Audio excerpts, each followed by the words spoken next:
ఎంతో ప్రతిభ, back support ఉన్నప్పటికీ సినీ పరిశ్రమలో నిలదొక్కుకోవడానికి తిప్పలు పడుతున్న వారెందరో ఉన్నారు. కనుక సినీ పరిశ్రమలో ఒక స్థాయికి చేరుకోవడం, ఆ స్థాయిలో నిలిచి ఉండటం మామూలు విషయం కానే కాదు. మెగాస్టార్ చిరంజీవి అంతటి వారు కూడా ఆ స్థాయిని జాగ్రత్తగా కాపాడుకోవడానికి తప్పిస్తుంటారు. ఎందువల్ల ఆయనకి దాని విలువ తెలుసు కనుక. కానీ ప్రకాష్ రాజ్కి తెలిసినట్లు లేదు. అందుకే ఆంధ్రప్రదేశ్ ముఖ్యమంత్రి చంద్రబాబు నాయుడు, ఉప ముఖ్యమంత్రి పవన్ కళ్యాణ్ను ఉద్దేశించి వ్యంగ్యంగా విమర్శలు చేస్తూనే ఉన్నారు.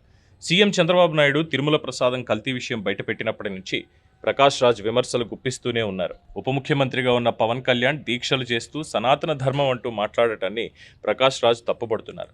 ప్రజలు పరిపాలన చేయమని ఎన్నుకుని అధికారం అప్పగిస్తే పవన్ కళ్యాణ్ ఈ విధంగా చేస్తూ ఉండడం చాలామంది తప్పుపడుతున్న మాట వాస్తవం. ఒకవేళ పవన్ కళ్యాణ్ తీరు సరికాదని ప్రజలు భావిస్తే సమయం వచ్చినప్పుడు తమ తీర్పు వారిస్తారు.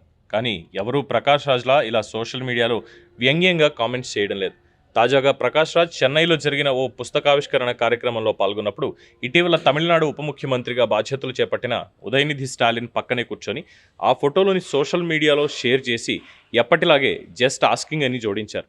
ఆ కార్యక్రమంలో ప్రకాష్ రాజ్ మాట్లాడుతూ, ఇక్కడ మన ఉప ముఖ్యమంత్రి ఉదయనిధి స్టాలిన్ సమానత్వం గురించి మాట్లాడుతుంటే మరో రాష్ట్ర ఉప ముఖ్యమంత్రి సనాతన ధర్మం గురించి ఏదేదో మాట్లాడుతున్నారు అని వ్యంగ్యంగా అన్నారు.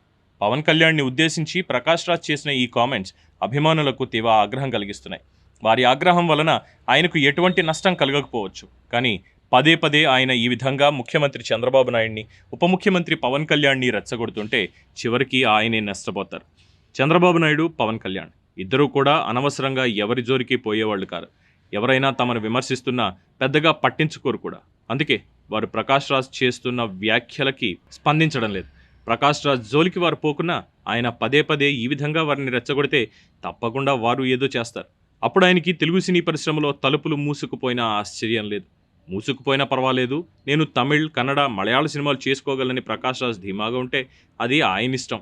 కానీ ఈ విధంగా అతి చేస్తుంటే ఏ రాష్ట్రంలోనైనా, ఏ ఇండస్ట్రీలోనైనా శత్రువులు ఏర్పడతారని మర్చిపోకూడదు. ప్రకాష్ రాజ్కి ఇప్పుడు ఏపీ పాలకుల తీరు నచ్చడం లేదు. రేపు మరో రాష్ట్ర పాలకుల తీరు నచ్చకపోతే ఇలాగే విమర్శిస్తారా? విమర్శిస్తే అందరికీ చంద్రబాబు నాయుడు, పవన్ కళ్యాణ్ అంత సహనం ఉంటుందా? అప్పుడు నా పరిస్థితి ఏమిటి అని ప్రకాష్ రాజ్ ఆలోచించుకోవాలి.